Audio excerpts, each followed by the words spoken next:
Hey, what's up, people? How you doing? This is another installment video blog for Dru Onyx website on MySpace, my MySpace page, www.myspace.com/Dru Onyx, DRUONYX, your National Wrestling Alliance British Commonwealth Heavyweight Champion, and all that good stuff. And today's it's the Triple Eights, man. It's August 8th, 2008. Some freaky stuff. So, you know what I mean? A lot of people have been asking me, you know, what's going on, what I've been up to, and all that good stuff.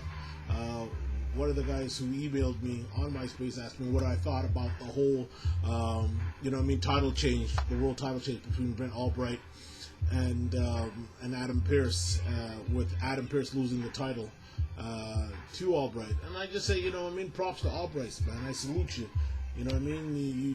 You took everything that Adam gave at you, and you've been chasing the title for a while. You know what I mean? And I think anytime there's a title change, it's good for the alliance, because what happens now is that, you know what I mean, another wrestler comes and showcases his skills and promotes the territories and go up against different contenders that may have not, you know, been in position to fight Adam Pearce. What do I think about Adam Pearce losing the title? You know what, man? To tell you the truth, believe it or not, I'm kind of saddened, because my whole return to the ring, and I was prepared to you know, get into Adam's face. You know what I mean? Because I find that there's, you know, a lot of similarities as far as cockiness and arrogance, and you know, there can only be one bully in the National Wrestling Alliance. I automatically assumed that title was given to me. I leave for a minute, and then all of a sudden, you know what I mean, I see this dude, you know what I mean, representing the National Wrestling Alliance as world champion, but, you know, just being arrogant, and that's my thing, and prideful, and that's my thing. So I was like, you know what, I'm going to see if I could play the xylophone on his ribcage. So that was the whole game plan, you know what I mean? For the last month and a half, I've been in the gym working out, you know what I mean, just doing what I needed to do to get back, you know what I mean, in the grand scheme of things. And what you do, Adam, man, you dropped the ball. You came out, you know what I mean, and you weren't able to bring him. But, you know what I mean, I believe there's a rematch on the 30th, so hopefully that if he acts dastardly, I may have a chance to rearrange his teeth. You know, but like I said, I'm not taking anything away from Brent Albright. Great wrestler, great technical background, great fundamentals, and all that good stuff. So, you know, Brent, you know, keep on doing what you want to do. Adam, haha, you lost, sucker. But you know, I mean, if there is a God, you'll probably win the title back, and then I'll get back into the mix. Now, you might be asking, well, why do you want to fight Adam and not Brent? You know what I mean? You know, Brent's the kind of stand-up guy. You can't really get mad at Brent. It's all about, you know what I mean, you get in the ring with them, and it's technical ability versus technical ability. You know what I mean? He doesn't really invoke any anger. And some of my best work is when I really don't like somebody. I can wrestle anybody, but I'd rather wrestle people who I don't like. And every time I used to see one of Adam's, you know what I mean, interviews, I was like, look at this guy. Very articulate, well-spoken, conveys his message, and just, you know, a jerk.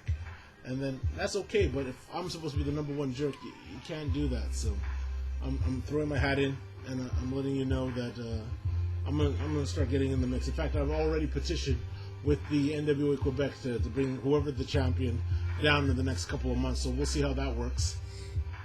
Also, my man Cruz emailed me and asked me what's up with the red belt. He noticed that the National Wrestling Alliance Heavyweight Championship, World Heavyweight Championship, had, you know, the red leather design. What's up with that? Now, you know, historically, the first time that belt was actually shown, I believe it was in 1973. It was Sam Muchnick. He presented the belt to Harley Race, who was the champion, who was about to defend the title to Jack Briscoe. So he had the old NWA title that, you know, I think Fez had and Buddy Rogers had, and they traded it for that one, which was you know, the 10 pounds of gold, but I think it was red velvet instead of red leather. So, you know what I mean? In fact, that's why they had to change it, because the velvet got damaged, and that's why they went straight to black leather, but with the same plates. But this one is you know, the same traditional, you know, domed version of the NWA title, but with red leather backing it up, just to you know, commemorate the 60 years of the NWA. So, you know what I mean? I think that's pretty cool. You know what I mean? you're reteaching, people who don't know the history of the NWA with little certain things like that. So I think that's props on the board of the NWA. So that's about it. That's my thoughts. Other than that, all the people who be showing me love on the MySpace, keep it up. Send your emails, man. Add me. If you guys got any questions, I'll be more than happy to answer. I'm cool like that. So everybody just have a very blessed month and stay out of trouble. Peace. Aww.